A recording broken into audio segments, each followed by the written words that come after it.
Hello बच्चों, कैसे हो आप सभी। मैं आशा करता हूँ कि आप सभी क्या होंगे, स्वस्थ होंगे, मस्त होंगे और आपकी पढ़ाई भी बहुत अच्छे तरीके से चल रही होगी। चलिए आज की इस क्लास को शुरू करते हैं बिना किसी देरी के। और आज की इस क्लास में हमको आपको पढ़ाना है अंडाणु की संरचना, जिसको हम कहते हैं स्ट्रक्चर ऑफ ओवम। अंडाणु की संरचना कैसी होती है, उसमें कौन कौन से भाग होते हैं, उन सभी के बारे में हम अच्छे से जानेंगे। किस भाग का क्या काम होता है, किस भाग से कौन सा प्रोटीन निकलता है, एंजाइम निकलता है, उन सभी भागों को हम अच्छे से इस क्लास में देखने वाले हैं। फर्स्ट ऑफ ऑल हम सबसे पहले बात कर लेते हैं कि ये जो अंडाणु है, इस अंडाणु को और किस नाम से जाना जाता है, अंडाणु को और क्या कहते हैं। जो ओवम लिखा हुआ है, इस ओवम को और क्या कहते हैं, पहले नाम कंफर्म हो जाएगा तो हमको पढ़ने में आसान हो जाएगा। देखो, अगर हम बात करते हैं इस अंडाणु की, तो अंडाणु को हम डिंबाणु के नाम से जानते हैं। ठीक है, डिंबाणु क्या कहते हैं, डिंबाणु कहते हैं। क्लियर हुआ। और इस ओवम को हम क्या करते हैं, ओवम को हम एग कहते हैं। ठीक है, ओवम की क्या करते हैं, एग यानी कि अंडा कहते हैं। अब दूसरी बात ये आती है कि अंडाणु जो होता है, जिसको हम डिंबाणु कहते हैं, ओवम कहते हैं, एग कहते हैं, ये है क्या चीज, ये क्या चीज है। तो भैया ये जो ओवम है ये क्या है, ये फीमेल गैमिट है। क्या है, फीमेल गैमिट यानी कि मादा युग्मक। ठीक है, मादा युग्मक है। तो इस प्रकार से हम कह सकते हैं कि हम पढ़ेंगे फीमेल गैमिट यानी कि मादा युग्मक की संरचना। क्या पढ़ेंगे, मादा युग्मक की संरचना पढ़ेंगे। तो देखिए यहां पर मैं आपको सब कुछ बताऊंगा, डायग्राम में यहां पर बनाऊंगा। ठीक है, और आप साथ साथ बनाएंगे तब जाकर के आपको सब कुछ क्लियर हो जाएगा। एक एक पॉइंट, कोई भी दिक्कत नहीं आएगी, एक एक पॉइंट आपको क्लियर हो जाएगा। चलिए शुरू करते हैं। देखो, तो सबसे पहले अगर हम बात करते हैं अंडाणु के बारे में, छोटी छोटी बातें की बात करते हैं। तो अंडाणु क्या होता है भैया, अंडाणु जो होता है वो होता है राउंड शेप। क्या होता है, अगर अंडाणु के हम शेप की बात करते हैं, शेप यानी कि आकृति की बात करते हैं, आकृति की बात करते हैं, तो ये होता है राउंड। राउंड यानी कि गोलाकार। अंडाणु क्या होता है भाई, गोलाकार होता है। तो सबसे पहले हम क्या करते हैं, एक गोलाकार संरचना बना लेते हैं। ठीक है, गोलाकार संरचना बना लेते हैं। ये जो गोलाकार संरचना है भैया, ये क्या आता है हमारा विटेलाइन मेम्ब्रेन। कहां पर लिखूं, यहीं पर। थोड़ा सा और इसको इधर करते हो ना।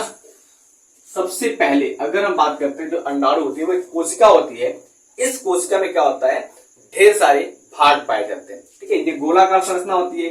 ये गोलाकार एक संरचना हो गई, जिसको हम नाम देंगे विटेलाइन मेम्ब्रेन। Vitelline membrane. देखो, अंदर से हम बाहर की ओर चल रहे हैं ताकि आपको अच्छे समझ में आ जाएगा। विटेलाइन मेम्ब्रेन, देखो विटेलाइन मेम्ब्रेन के बाहर जो होता है वो होता है जोना पेलुसिडा। विटेलाइन मेम्ब्रेन के बाहर क्या होता है, जस्ट बाहर विटेलाइन मेम्ब्रेन क्या होता है, वो होता है जोना पेलुसिडा। ठीक है, ये क्या है, जोना पेलुसिडा है।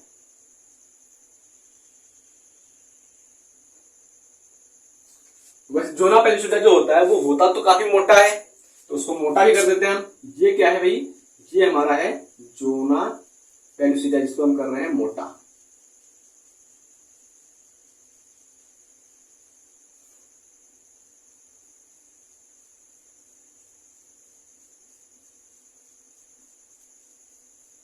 आप भी बनाते रहिए साथ में।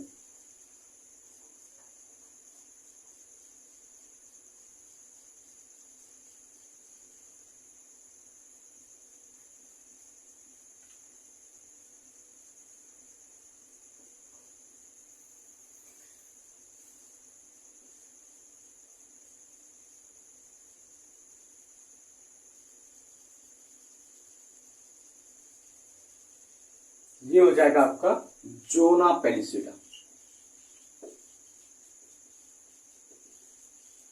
Zona pellucida. ठीक है, अब अगर हम बात करते हैं विटेलाइन मेम्ब्रेन और जोना पेलुसिडा के बीच में एक खाली स्थान दिखाई दे रहा है। ठीक है, इसमें विटेलाइन मेम्ब्रेन और जोना पेलुसिडा के बीच में एक खाली स्थान दिखाई दे रहा है। तो उस खाली स्थान को क्या नाम देंगे बेटा हम, ये जो खाली स्थान है इसको हम कहेंगे प्री विटेलाइन मेम्ब्रेन। क्या कहेंगे इसको, क्या कहेंगे हम, प्री विटेलाइन मेम्ब्रेन। ठीक है, इसको नाम क्या देंगे हम, प्री विटेलाइन मेम्ब्रेन। इसको नाम देंगे हम प्री विटेलाइन मेम्ब्रेन। और ये जो हमारा विटेलाइन मेम्ब्रेन होता है वो एक जगह पर थोड़ा सा अंदर की ओर होता है। अभी क्यों बताऊंगा इसको क्या होता है ये, ठीक है। ये हो गया। अब अगर हम बात करते हैं जोना पेलुसिडा के बाहर, तो जोना पेलुसिडा के बाहर भी एक संरचना पाई जाती है जिसको हम कोरोना रेडिएटा कहते हैं। और कोरोना रेडिएटा में कुछ इस प्रकार से कोशिकाएं होती हैं, ठीक है, इस प्रकार से कुछ कोशिकाएं होती हैं। अब ये कोशिकाओं का काम क्या है उसको भी हम अभी बताएंगे, पहले ये बना लो। आप देखो मैं डायग्राम बना रहा हूं आपके साथ ताकि आप अच्छे से बना सके, आपको नाम जो है वो क्लियरिफाई हो सके कि हाँ भाई किस लेयर के बाद क्या आता है, उसका काम क्या है, ये भी मैं आपको बताऊंगा। बस आप हमारे साथ टिके रहिए अंत तक। देखिए ये क्या है, आपका कोरोना रेडिएटा है। लास्ट जो सबसे आउटर मोस्ट लेयर होता है ओवम का वो होता है कोरोना रेडिएटा, ठीक है।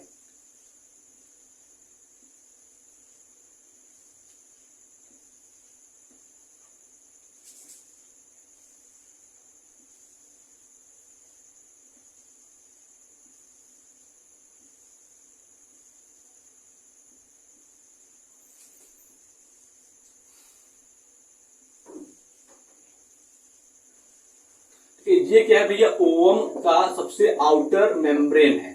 अभी हम एक एक पॉइंट को अच्छे से बताएंगे तो आपको अच्छे से समझ में आ जाएगा। चलो आगे देखते हैं। ये क्या है, ये है एक आउटर मेम्ब्रेन जिसको हम नाम देते हैं क्या, कोरोना रेडिएटा। तो ये क्या हो जाएगा भैया, ये हो जाएगा आपका कोरोना रेडिएटा।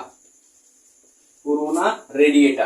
देखो इंग्लिश में नाम लिखने से फायदे क्या रहते हैं, आगे चल करके आपको कोई प्रॉब्लम नहीं होती है। बस ये क्या है, कोरोना रेडिएटा है। अब आ जाते हैं हम विटेलाइन मेम्ब्रेन के अंदर, ठीक है। लेकिन उसके पहले हम विटेलाइन मेम्ब्रेन के पास आते हैं। तो विटेलाइन मेम्ब्रेन के पास आएंगे तो ये जो हमने खाली स्थान बना रखा है, तो ये क्या है भाई, तो यहां पर जो होता है भाई, यहां पर एक कोशिका होती है, ठीक है, एक सेल होता है जिसको हम नाम देते हैं फर्स्ट पोलर बॉडी। क्या नाम देते हैं इसको हम, इसको नाम देते हैं फर्स्ट पोलर बॉडी। क्या नाम देते हैं भैया, इसको हम कहते हैं फर्स्ट पोलर बॉडी। देखो फर्स्ट पोलर बॉडी आया कहां था, तो भैया जो अर्धसूत्री विभाजन प्रथम हुआ था हमारे प्राइमरी oocyte में, अर्धसूत्री विभाजन प्रथम हुआ था, तो वहां पर एक कोशिका बनी थी जिसको हमने सेकेंडरी oocyte कहा था, और एक कोशिका बनी थी जिसको हमने कहा था पोलर बॉडी, जिसको हिंदी में कहते हैं हम ध्रुवीय निकाय। ये संरचना समझ में आ रही है ना, कैसे बनाना है आपको, चलो ठीक है। अगर आ रही है तो आप कमेंट में थम्स अप कर दीजिएगा। आगे देखो, अब अगर हम इस विटेलाइन मेम्ब्रेन के अंदर जाते हैं तो विटेलाइन मेम्ब्रेन के अंदर क्या होता है, एक केंद्रक पाया जाता है, ठीक है। विटेलाइन मेम्ब्रेन के अंदर क्या होता है, एक केंद्रक पाया जाता है, ठीक, एक केंद्रक पाया जाता है। इसका नाम क्या भैया, इसका नाम है न्यूक्लियस। न्यूक्लियस यानी कि ये क्या हो गया, ये केंद्रक हो गया। अब क्या होता है, इसके अंदर क्या होते हैं, ढेर सारे तरल पदार्थ भरे होते हैं। क्या होते हैं, ढेर सारे तरल पदार्थ भरे होते हैं। अब इस तरल पदार्थ को हम साइटोप्लाज्म कर सकते हैं क्योंकि कोशिका के अंदर है, अंडाणु कोशिका के अंदर है, तो इसको क्या कहेंगे, साइटोप्लाज्म कर सकते हैं। और इस साइटोप्लाज्म को हम अंडाणु कोशिका के अंदर होने के नाते इसको हम नाम देंगे ऊप्लाज्म, ठीक है। आप डायग्राम को भी बनाते रहिए साथ साथ और आप लिखते भी रहिए साथ साथ। तो ये देखो क्या है, ये है साइटोप्लाज्म और ये अंडाणु के अंदर होने के कारण इसको हम क्या नाम देंगे, इसको नाम देंगे हम ऊप्लाज्म, ठीक है। ये क्या बेटा, ये है हमारा साइटोप्लाज्म। साइटोप्लाज्म, साइटोप्लाज्म है, लेकिन अंडाणु के अंदर स्थित होने के कारण क्या कहेंगे इसको हम कहेंगे ऊप्लाज्म, ठीक है।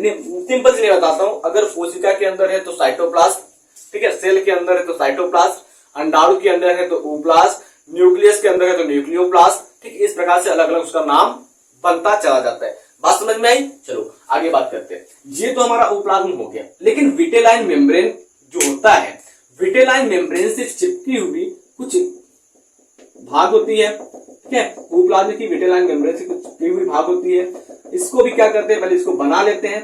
विटेलाइन मेम्ब्रेन से चिपकी हुई जो भाग होती है ऊप्लाज्म की, इसको हम कहते हैं, एक अलग नाम देते हैं जिसको हम कहते हैं कॉर्टिकल ग्रेन्यूल्स, ठीक है। इसको नाम देंगे हम कॉर्टिकल ग्रेन्यूल्स। पहले बना लो अच्छे से।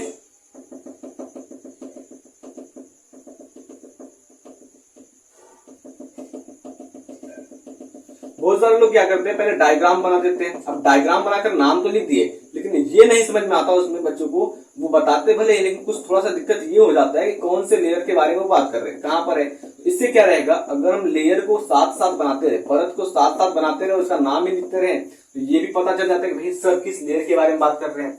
तो अगर हम बात करते हैं ये जो विटेलाइन मेम्ब्रेन से चिपकी हुई दिखाई दे रही है, इसको हम कहेंगे कार्टिकल ग्रेन्यूल, कार्टिकल ग्रेन्यूल कहेंगे। ठीक है, समझ में क्या कहेंगे, इसको हम कार्टिकल ग्रेन्यूल कहेंगे। अब एक तो है नहीं, ढेर सारे हैं, तो यहाँ पे जैसे तो कार्टिकल ग्रेन्यूल्स हो जाएगा। इतनी बात समझ में आई बेटा। चलो अगर हम आगे की बात करते हैं, देखो यहाँ पर मैं आपको बताना क्या चाहता हूं कि अगर हम बाहर से अंदर की ओर जाते हैं या फिर अंदर से बाहर की ओर आते हैं, तो सबसे पहले आपको मिलता क्या है। देखो अंदर से बाहर की ओर जाते हैं तो सबसे पहले आपको मिलता है विटेलाइन मेम्ब्रेन, ठीक, उसके बाद आपको मिलता है पेरीविटेलाइन मेम्ब्रेन, फिर मिलता है जोना पेलुसिडा, और लास्ट में जो आपको मिलता है वो होता है कोरोना रेडिएटा। अब इन सभी का अपने आप में बहुत बहुत बड़ी बड़ी भूमिका है, बहुत बड़े बड़े कार्य हैं, उन सभी को हम समझेंगे। तो सबसे पहले एक बार फिर से देखते हैं कि जो हमारा ओवम होता है वो कैसा होता है, वो राउंड होता है, यानी कि गोलाकार होता है। अब अगर हम बात करते हैं तो इस ओवम के पास कहीं पर फ्लैजा दिखाई दे रहा है, कहीं पर पूंछ दिखाई दे रहा है, नहीं दिखाई दे रहा है। सिंपल सी बात है भाई, दुल्हन बारात लेकर नहीं जाती, दुल्हन क्या करती है, बारात लेकर नहीं जाती, बारात लेकर आता है दूल्हा। हाँ अब अलग हो गया, भागकर शादी कर लो, मंदिर में शादी कर लो, वो अलग बात है, लेकिन दुल्हन बारात लेकर नहीं जाती। तो ये अंडाणु कहाँ पाया जाता है, दुल्हन के अंदर पाया जाता है, तो ये तो नहीं होगा, इसमें क्या होगा, नहीं जाना है इसको कहीं पर, तो इसको पैर भी नहीं होगा, यानी कि इसमें फ्लैजला भी नहीं होगा। तो जब फ्लैजला नहीं हो जाएगा तो ये क्या हो जाएगा, नॉन मोटाइल सेल हो जाएगा, अचल कोशिका हो जाएगा। तो क्या हो जाएगा, ओवम, अगले पॉइंट में अगर लिखते हैं तो ओवम क्या हो जाएगा, ओवम क्या है भाई, ओवम है नॉन मोटाइल सेल। क्या है, नॉन मोटाइल सेल, यानी कि ये क्या है, अचल कोशिका है, अचल कोशिका है। अब अगर हम अगली बात करते हैं इसमें, तो ये क्या होती है, मानव शरीर में पाए जाने वाली सबसे बड़ी कोशिका होती है, जो कि शुक्राणु से 1000 गुना बड़ी होती है। क्या होती है, शुक्राणु से 1000 गुना बड़ी होती है, 1000 टाइम लार्ज देन स्पर्म। तो अगर हम इसकी बात करते हैं, शुक्राणु, इसकी साइज की बात करते हैं, इसकी साइज क्या है, साइज की बेटा अगर हम बात कर लें तो साइज क्या होता है, 1000 time large to the sperm.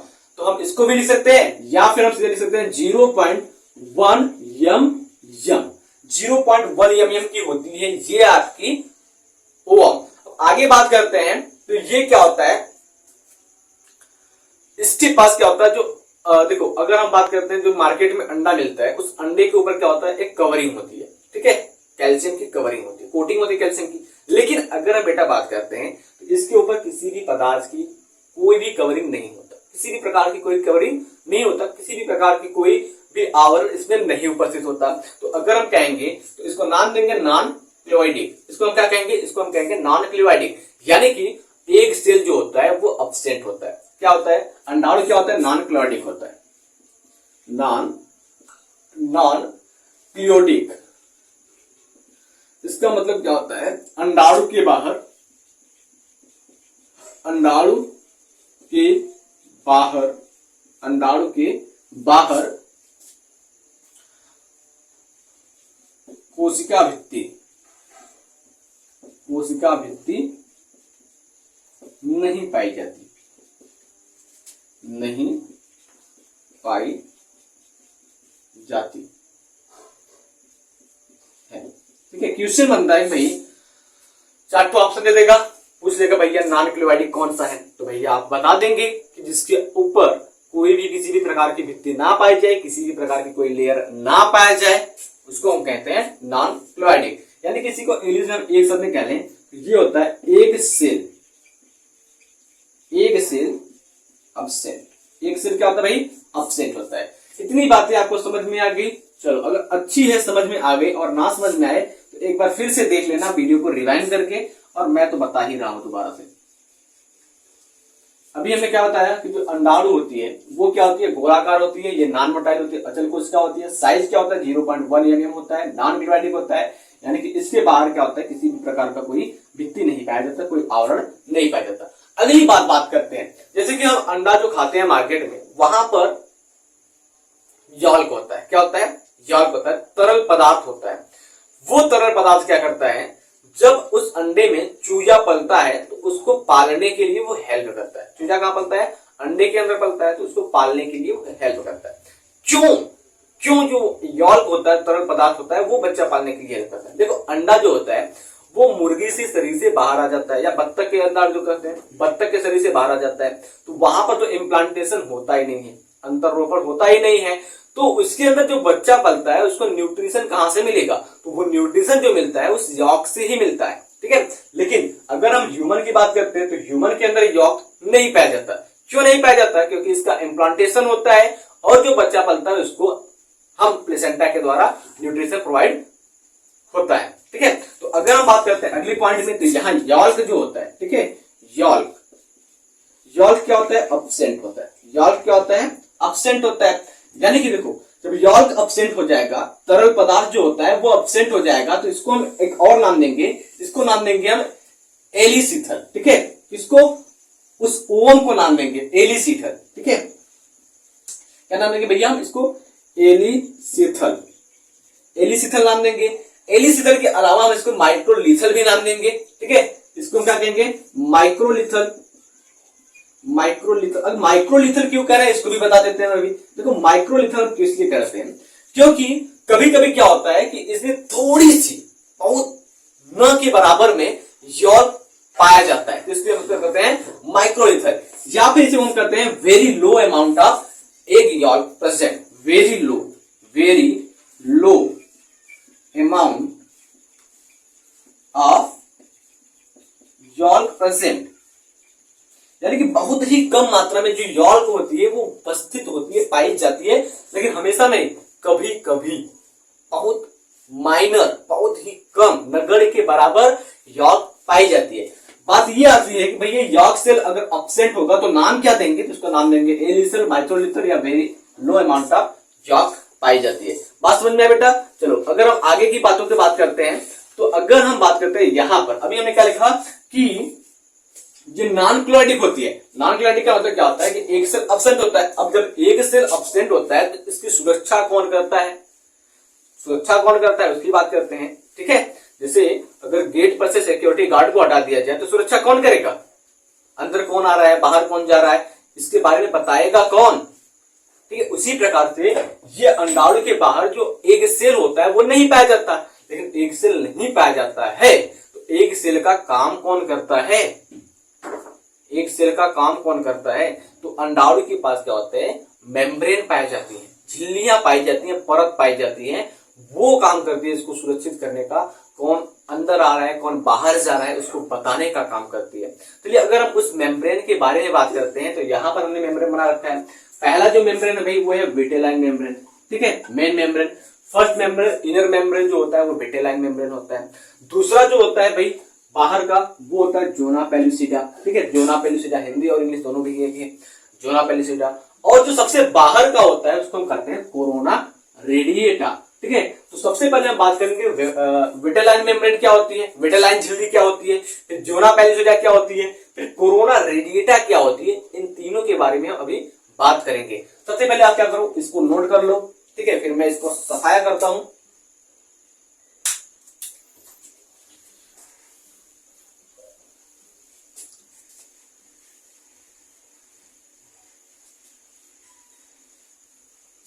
चलो अगर हम बेटा बात करते हैं सबसे पहले विटेलाइन मेम्ब्रेन, अंदर से बाहर की ओर चलते हैं। विटेलाइन क्या होता है? विटेलाइन मेम्ब्रेन, विटेलाइन मेम्ब्रेन, जिसको हिंदी में क्या कहते हैं हम? विटेलाइन झिल्ली। विटेलाइन झिल्ली कह लो या विटेलाइन परत कह लो। यहां पर विटेलाइन इस तरह थोड़ा सा एल छूट गया था। चलो अब अगर हम बात करते हैं विटेलाइन मेम्ब्रेन कहां है, तो देखिए अंदर से देखिए, सबसे अंदर की जो लेयर है, सबसे अंदर की जो भित्ति है, ये वाली जो ब्लैक वाली दिखाई दे रही है लाइनिंग, वो क्या है? विटेलाइन मेम्ब्रेन है। तो हम क्या कर सकते हैं भैया, जो विटेलाइन मेम्ब्रेन है वो क्या है? वो ओवम का इनर मोस्ट मेम्ब्रेन है, अंडाणु का सबसे अंदर वाला कोशिका है। किसी को बताना मत, खुद केवल याद रखना, ठीक है। तो क्या होता है भाई विटेलाइन मेम्ब्रेन क्या होता है? तो विटेलाइन मेम्ब्रेन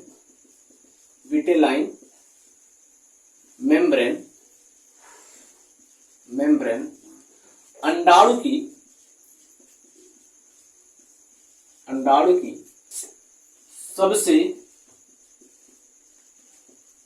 अंदर वाली परत, सबसे अंदर वाली परत है या सबसे अंदर वाली झिल्ली होती है। यानी कि हम कहेंगे विटेलाइन मेम्ब्रेन जो होता है वो क्या होता है, इनर मोस्ट मेम्ब्रेन होता है, इनर मोस्ट लेयर होता है। क्या होता है, इनर मोस्ट लेयर होता है। बात समझ में आई। अब ये बात आती है कि भाई जो विटेलाइन मेम्ब्रेन होती है वो किस चीज की बनी होती है, ठीक है, क्या चीज की बनी होती है। जैसे कि अगर हम बात करते हैं क्लास 11 में आपने पढ़ा होगा, वायरस पढ़ा होगा, ठीक है। वायरस किस चीज का बना होता है भैया, वायरस जो होता है वो न्यूक्लियो प्रोटीन का बना होता है। ये घर किस चीज का बना है भैया, ईंट का बना हुआ है, सीमेंट लगा है, बालू लगा है, ठीक है, बना तो है कुछ पदार्थ मिला करके। ये मार्कर किसका बना हुआ भाई, इस पे ढेर सारे केमिकल पदार्थ लगे हुए हैं, प्लास्टिक का मार्कर बना हुआ है, इसके अंदर रिफिल है, ठीक है, तो ढेर सारी चीजें हैं ना। ठीक उसी प्रकार से क्या होता है कि जो विटेलाइन मेम्ब्रेन है वो विटेलाइन मेम्ब्रेन किस चीज का बना होता है, कंपोज्ड ऑफ किसका है भाई। तो अगर हम बात करते हैं विटेलाइन मेम्ब्रेन जो होता है तो हम लिखेंगे अंडाणु का विटेलाइन मेम्ब्रेन, अंडाणु का विटेलाइन मेम्ब्रेन किसका बना होता है भैया, विटेलाइन मेम्ब्रेन जो होता है वो फास्फोलिपिड का बना होता है। किसका बना होता है भाई, विटेलाइन मेम्ब्रेन जो होता है वो किसका बना होता है, विटेलाइन मेम्ब्रेन क्या होता है, फास्फोलिपिड का बना होता है,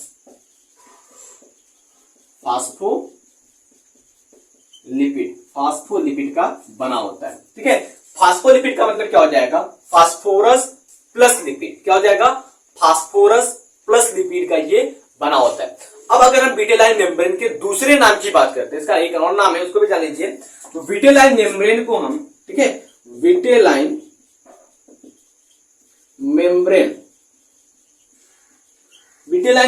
को हम एक और नाम से जानते हैं जिसको हम प्लाज्मा मेम्ब्रेन कहते हैं। क्या कहते हैं इसको हम कहते हैं प्लाज्मा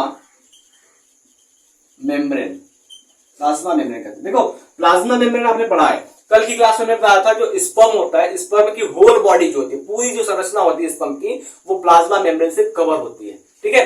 तो ये बात तो हो गई भाई हमारे विटेलाइन मेम्ब्रेन की। तो विटेलाइन मेम्ब्रेन आप समझ गए भाई, विटेलाइन मेम्ब्रेन क्या होता है, तो वो अंडाणु की सबसे अंदर वाली परत होती है। ये बनी किस चीज की होती है, तो ये बनी होती है फास्फोलिपिड की, और इसको किस नाम से जानते हैं, तो इसको हम कहते हैं विटेलाइन मेम्ब्रेन या प्लाज्मा मेम्ब्रेन। अब हम आते हैं विटेलाइन मेम्ब्रेन के बाहर। तो विटेलाइन मेम्ब्रेन के बाहर क्या है भैया, एक जोना पेलुसिडा नाम का संरचना पाया गया है। बहुत ही सज्जन, बहुत ही सीधा आदमी है, जोना पेलुसिडा की बात करते हैं। तो आप पहले विटेलाइन मेम्ब्रेन को लिखिए, हम फिर बात करते हैं जोना पेलुसिडा की।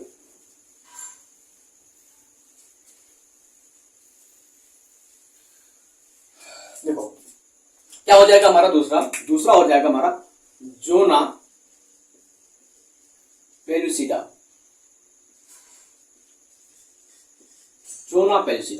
अगर हम जोना पेलुसिडा की बात करते हैं तो ये क्या होता है भाई, सेकेंड थिक मेम्ब्रेन होता है ओवम का। क्या होता है, ये सेकेंड थिक मेम्ब्रेन होता है। देखो भाई विटेलाइन मेम्ब्रेन से मोटा है ना, ये दिख रहा है, आंखों से दिख रहा है, आप देख लीजिए कि विटेलाइन मेम्ब्रेन से क्या है, ये मोटा है। तो अगर हम कहेंगे तो जोना पेलुसिडा क्या है, तो जोना पेलुसिडा क्या है भैया, विटेलाइन मेम्ब्रेन से मोटा है। और ये क्या होता है, दूसरा परत होता है। तो ये क्या होता है, विटेलाइन मेम्ब्रेन क्या होता है, थिक लेयर होता है, थिक मेम्ब्रेन कहते हैं, थिक मेम्ब्रेन होता है, ठीक है, थिक मेम्ब्रेन ऑफ ओवम।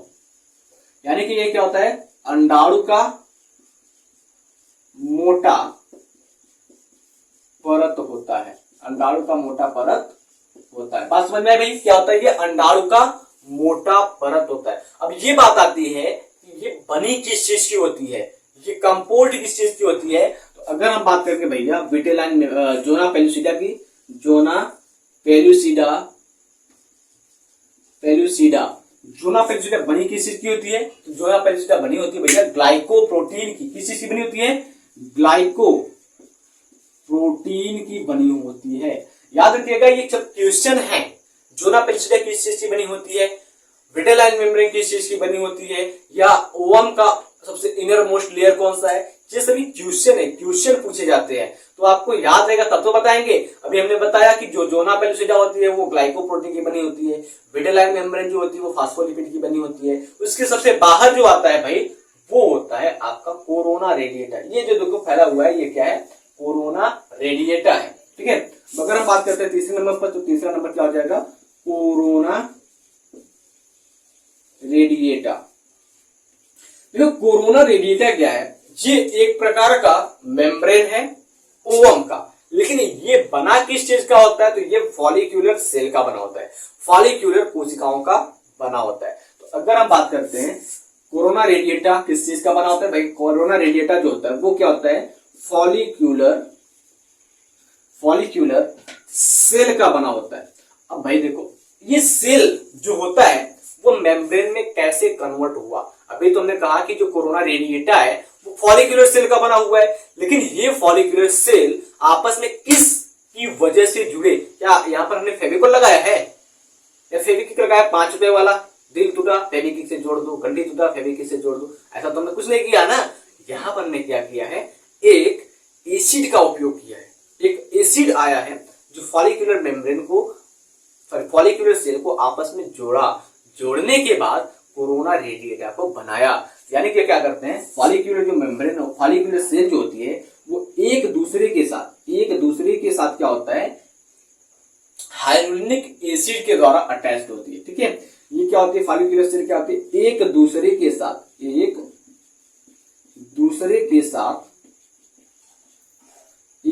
के साथ फॉलिक्यूलर मेम्ब्रेन जो होता है वो एक दूसरे के साथ हाइलुरोनिक एसिड के द्वारा अटैच होता है। क्या होता है, हाइलुरोनिक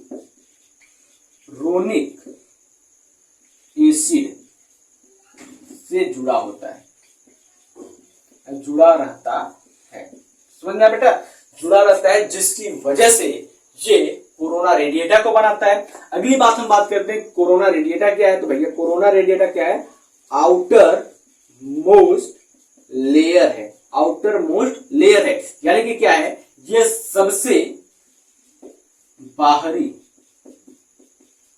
परत है।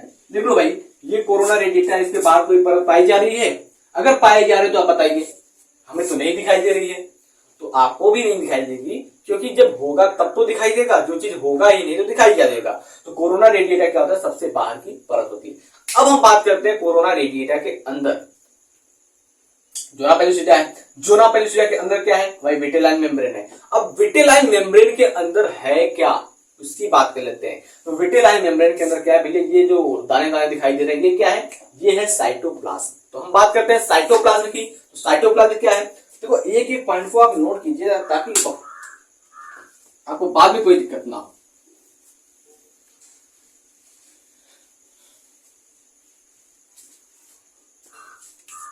अब बात करते हैं बेटा साइटोप्लाज्म की। अब ये साइटोप्लाज्म क्या है, इसको हिंदी में कहते हैं कोशिका द्रव्य ना, कोशिका द्रव्य। देखो ये साइटोप्लाज्म क्या है, ओवम के अंदर है, साइटोप्लाज्म क्या है, ओवम के अंदर है, तो इसको हम क्या कहेंगे, ओप्लाज्म कहेंगे। अंडाणु के अंदर, अंडाणु के अंदर पाए जाने वाले साइटोप्लाज्म को ooप्लाज्म कहते हैं। अंडाणु के अंदर पाए जाने वाले साइटोप्लाज्म को क्या कहते हैं हम, ooप्लाज्म कहते हैं। बात समझ में आई, खत्म यहां पर। अब अगर हम बात करते हैं तो ooप्लाज्म को देखेंगे किनारे पर जो विटेलाइन मेम्ब्रेन है, विटेलाइन मेम्ब्रेन पर देखेंगे तो यहां पर क्या पाया जा रहा है, ढेर सारा ग्रेन्यूल्स पाया जा रहा है, ढेर सारी कणिकाएं पाई जा रही है। उन कणिकाओं को हम क्या नाम देते हैं भाई, उन कणिकाओं को हम नाम देते हैं कार्टिकल ग्रेन्यूल्स। तो अभी हम क्या पढ़ेंगे, कार्टिकल ग्रेन्यूल्स पढ़ेंगे, ठीक है। ये क्या हो जाएगा, कार्टिकल ग्रेन्यूल्स हो जाएगा। कार्टिकल ग्रेन्यूल्स की बात करते हैं तो भैया ये कार्टिकल ग्रेन्यूल्स क्या करता है, रिसेप्शन बनाता है। रिसेप्शन का मतलब क्या होता है, मेल जोल करने वाला, ठीक है। रिसेप्शन का मतलब क्या होता है, मेल जोल करने वाला। कोन बनाता है, ये रिसेप्शन कोन बनाता है, एक वी शेप का कोन बनाता है रिसेप्शन के लिए। किसके रिसेप्शन के लिए भाई? तो ये क्या करता है, जो स्पर्म आता है उसको अंदर लेने के लिए क्या करता है, वी शेप का कोन आता है। फिर मैच खेलते हैं, क्रिकेट खेलते हैं सभी लोग, तो गेंद आती है ऊपर से तो उसको कैच करने के लिए क्या करते हैं, आप सभी ऐसे करते हैं ना, हाथ फैलाते हैं, ऐसे हाथ फैलाते हैं ना, क्यों? क्योंकि गेंद आकर के सीधा इसमें गिरे। ठीक उसी प्रकार से भाई जो ये कॉर्टिकल ग्रेन्यूल्स होता है वो भी एक कोन बनाता है, ठीक है, जिसको हम नाम देते हैं रिसेप्शन कोन। क्या बनाता है भाई? रिसेप्शन कोन बनाता है। अब ये रिसेप्शन कोन कैसा होता है अभी हम आपको बताएंगे, अच्छे से समझ में आ जाएगा। देखो तो सबसे पहले अगर हम बात करते हैं तो कॉर्टिकल ग्रेन्यूल्स क्या करता है, तो कॉर्टिकल ग्रेन्यूल्स क्या करता है, रिसेप्शन कोन बनाता है, रिसेप्शन कोन बनाता है, रिसेप्शन कोन बनाता है। देखो समझो यहां पर आसानी से, ये क्या है हमारा ओवम है, सबको दिखाई दे रहा है। अब क्या हो जाएगा, जब स्पर्म की एंट्री होगी, स्पर्म की एंट्री होगी, ढेर सारे स्पर्म आ जाएंगे, ठीक है, इस प्रकार से क्या हो जाएगा, ढेर सारा स्पर्म आ जाएगा, चारों तरफ से क्या हो जाएगा, अंडाणु घिर जाएगा ओवम के द्वारा, सॉरी अंडाणु घिर जाएगा स्पर्म के द्वारा, इस प्रकार से। शुक्राणु तो घिर गया अंडाणु, शुक्राणु से घिर गया अंडाणु। अब बात ये आती है कि ये शुक्राणु जो है वो सीधे अंडाणु के अंदर जाएगी या रुकेगी। भैया ये जो शुक्राणु होता है वो सीधे अंडाणु के अंदर नहीं जा पाता है, इसको कई कठिनाइयां झेलनी पड़ती है जब तक ये सभी मेम्ब्रेन इसको चेक नहीं कर लेंगे। कोरोना रेडिएटा हुआ, विटेलाइन मेम्ब्रेन हुआ, जोना पेलुसिडा हुआ, कॉर्टिकल ग्रेन्यूल्स हुआ, सबके सब स्पर्म को चेक करते हैं कि भाई जो स्पर्म आ रहा है वो सही जाति का है या दूसरे जाति का है, यानी कि वो इंसान का ही है या किसी पशु का है, इसको चेक किया जाता है। चेक करने के बाद एंट्री दी जाती है। जैसे कि आप एग्जाम देने जाते हैं तो एग्जाम देने में क्या होता है भाई, आपका एडमिट कार्ड यानी कि प्रवेश पत्र चेक किया जाता है, आधार कार्ड चेक किया जाता है कि जो बंदा या बंदी एग्जाम देने आया है वो सही है या कोई दूसरा है उसके स्थान पर। ठीक उसी प्रकार से यहां पर ये जो ओवम के बाहर मेम्ब्रेन है, ये मेम्ब्रेन क्या करती है, चेक करती है स्पर्म को। अब देखो क्या करती, कैसे चेक करेगी भाई, ये जो स्पर्म होता है, स्पर्म क्या करता है, एक एंजाइम को सिक्रेट करता है। स्पर्म क्या करता है भाई, एंजाइम को सिक्रेट करेगा, तो ये एंजाइम जो होगा वो इस प्रकार से क्या हो जाएगा, इस कोरोना रेडिएटा को पार करेगा, ठीक है, पहचान करेगा। लेकिन उसी समय कोरोना रेडिएटा क्या करती है, ग्लाइकोप्रोटीन को सिक्रेट करती है। कोरोना रेडिएटा क्या करती है भाई, ग्लाइकोप्रोटीन को सिक्रेट करती है। अब ये जो एंजाइम सिक्रेट कर रहा है स्पर्म, उसका नाम है हाइलोरुडिनोज, ठीक है, एंजाइम कौन सा है, हाइलोरुडिनोज होता है। ये हाइलोरुडिनोज आ जाएगा आपके जोना पेलुसिडा के पास। अब जैसे ही जोना पेलुसिडा के पास हाइलोरुडिनोज आएगा, वो तो नहीं मानने वाला है भाई, हमको मनाना पड़ेगा, कुछ तो करना पड़ेगा, पहले बात करो, समझौता होगी तब अंदर जाओगे। वैसे तो जोना पेलुसिडा क्या होता है, बहुत ही मोटा लेयर होता है। तो अगर हम जोना पेलुसिडा की बात करते हैं तो जोना पेलुसिडा क्या करता है, एक प्रोटीन का रिलीज करता है, प्रोटीन रिलीज करता है जिसको फर्टिलाइजिंग प्रोटीन कहते हैं, ठीक है, क्या कहते हैं, फर्टिलाइजिंग प्रोटीन कहते हैं, ठीक है। यहां पर समझो, मैं बताता हूं अच्छे से।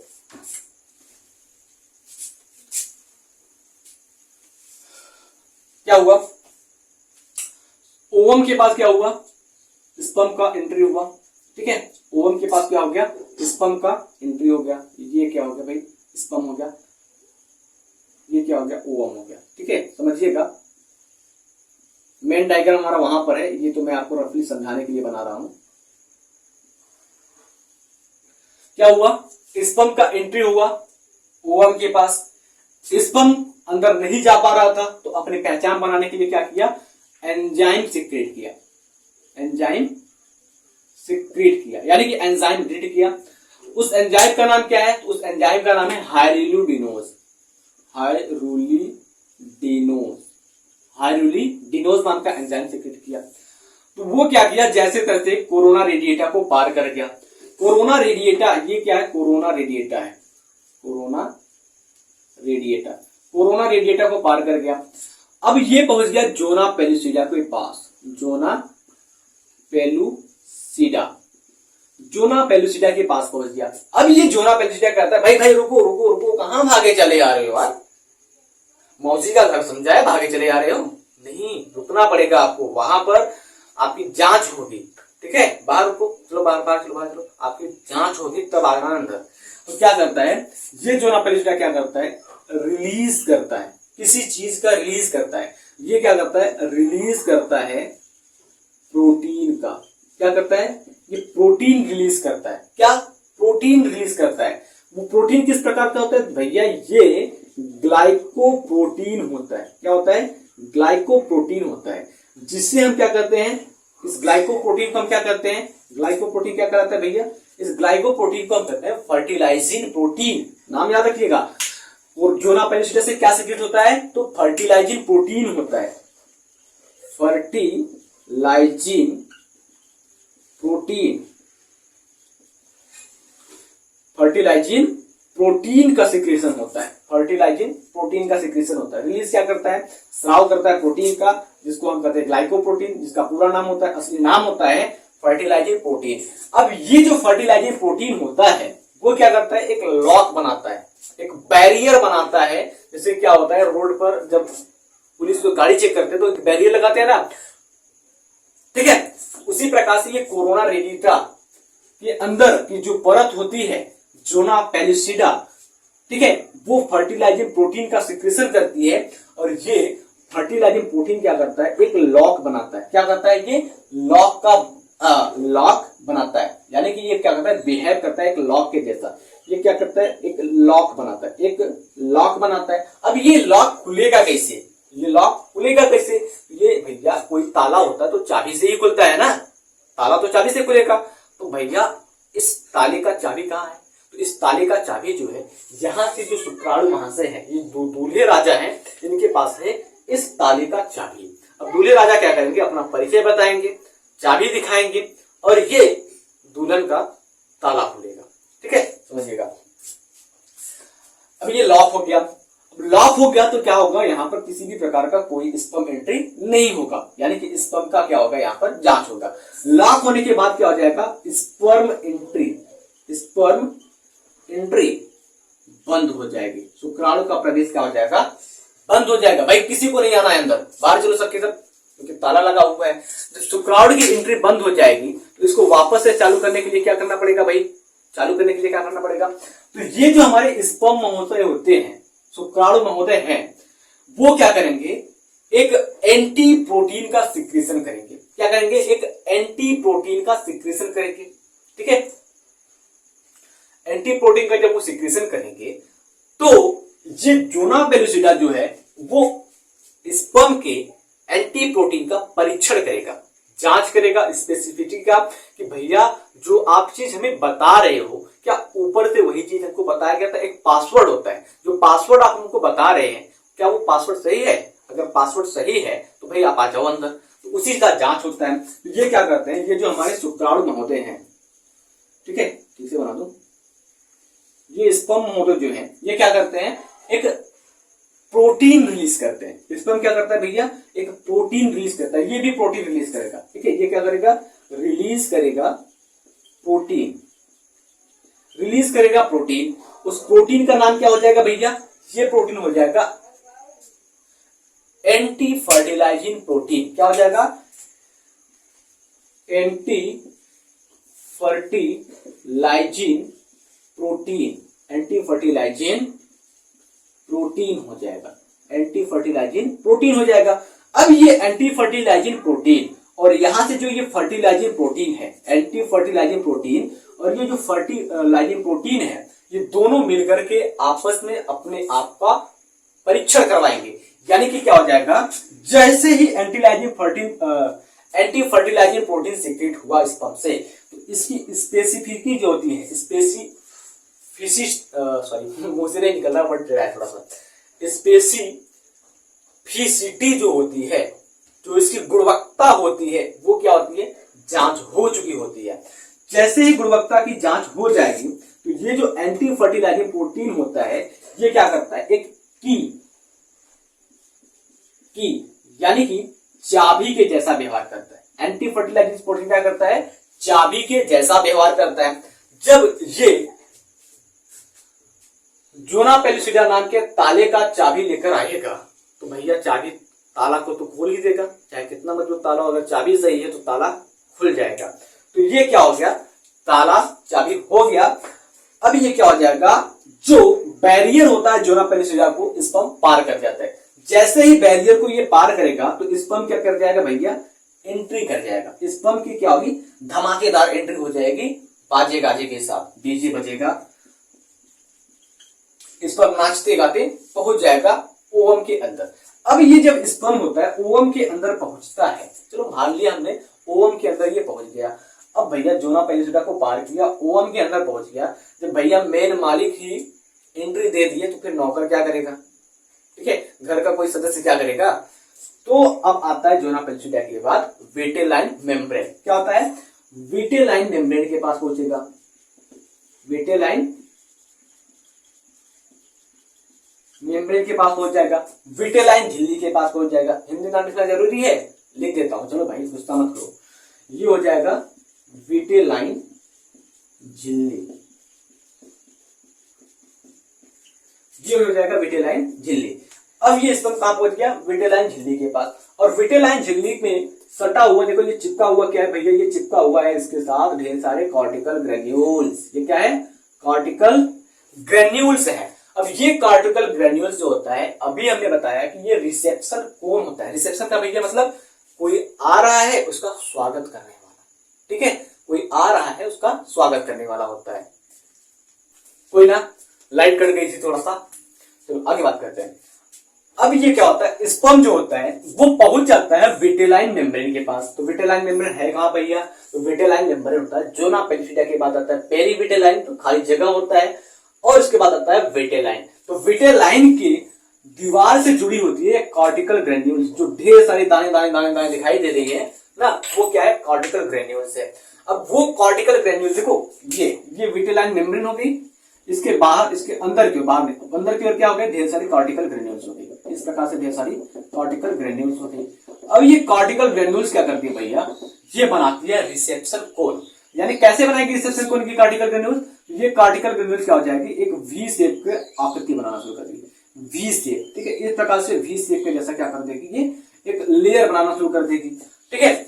वी शेप का कोण बनाना शुरू कर देगी, और जिसमें स्पर्म जो होता है वो स्पर्म ऐसे, इसमें स्पर्म का जो न्यूक्लियस होता है वो आता है। पूरा स्पर्म प्रवेश नहीं करता भाई, याद रखना, पूरा स्पर्म कभी भी अंडाणु के अंदर प्रवेश नहीं करेगा, केवल और केवल क्या करता है, जो इसका न्यूक्लियस होता है वो प्रवेश करते हैं। देखो यहाँ पर ये जोना पेलिसिडा है, ठीक है, जोना पेलिसिडा के पास तक ये आ जाएगा, एक्रोसोम आ जाएगा, और यहां से क्या हो जाएगा, न्यूक्लियस, ये न्यूक्लियस के अंदर आ जाएगा। अब ये जो वी शेप का कोन है वो धीरे से क्या करेगा, अभी तो ऐसा है, ठीक है, अभी तो ऐसा है, वो क्या करेगा, एकदम से वो ऐसा हो जाएगा, ठीक है। यानी कि वो क्या कर जाएगा, 180, अभी तो ये क्या है, ये 90 डिग्री का है, ये क्या कर जाएगा, 180 डिग्री रोटेट कर जाएगा, 180 डिग्री घूम जाएगा। तो इतनी समझ में है जो कॉर्टिकल ग्रेन्यूल्स का काम होता है, क्या होता है, तो कॉर्टिकल ग्रेन्यूल्स का जो काम होता है वो होता है कॉर्टिकल ग्रेन्यूल। कॉर्टिकल ग्रेन्यूल जो होता है वो क्या करता है भैया, कॉर्टिकल ग्रेन्यूल रिसेप्शन कोन बनाता है, मेल जोल का एक कोण बनाता है, ठीक है। कॉर्टिकल ग्रेन्यूल क्या करता है भैया, ये क्या करता है, रिसेप्शन कोण बनाता है, रिसेप्शन कोण बनाता है। अब आप कहेंगे सर जी पूरा इंग्लिश में लिखते हैं, कैसे समझ में आएंगे, तो भैया कोई दिक्कत नहीं है, आप समझने की कोशिश कीजिए। मैं आपको हिंदी नाम बता रहा हूं, लिख नहीं रहा हूं, लेकिन बता तो रहा हूं, ठीक है। चलो अब ये रिसेप्शन कोण बनाएगा। अब ये रिसेप्शन कोण क्या करता है, अभी हमने बताया कि ये रिसेप्शन कोण ऐसा होता है, अचानक से क्या होता है, इस प्रकार से हो जाता है। ये रिसेप्शन कोण क्या होता है भैया, 180 डिग्री में रोटेट कर जाता है। क्या करता है, ये क्या करता है, 180 डिग्री रोटेट करता है, रोटेट, ठीक है। ये 180 डिग्री क्या करता है, रोटेट करता है, घूम जाता है। जैसे ही ये घूमेगा तो स्पर्म क्या होता है, स्पर्म का जो न्यूक्लियस होता है वो प्रवेश कर जाता है ओवम के पास, ठीक है। तो क्या हो जाएगा भैया, sperm inter into ovum, sperm inter into ovum. जैसे ही स्पर्म ओवम के अंदर प्रवेश करेगा, शुक्राणु के अंदर प्रवेश करेगा, तो तुरंत हो जाएगा अर्धसूत्री विभाजन दीदी, क्योंकि ये जो स्ट्रक्चर है भैया ये सेकेंडरी oocyte का है, ठीक है, सेकेंडरी oocyte का, जहां पर फर्स्ट पोलर बॉडी बनती है ना। तो जैसे ही स्पर्म क्या करेगा, जैसे ये देखो ये हमारा ओवम हो गया, इसके अंदर स्पर्म क्या कर गया, प्रवेश कर गया। जैसे ही ये प्रवेश करेगा तो भैया इसका कराएगा विभाजन, सेकेंड माइटोसिस, सेकेंड मियोसिस कराएगा, और ये क्या हो जाएगा, ओवम बनाएगा, सॉरी ओवम से क्या हो जाएगा, जो सेकेंडरी पोलर न्यूक्लियाई होगा वो अलग हो जाएगा।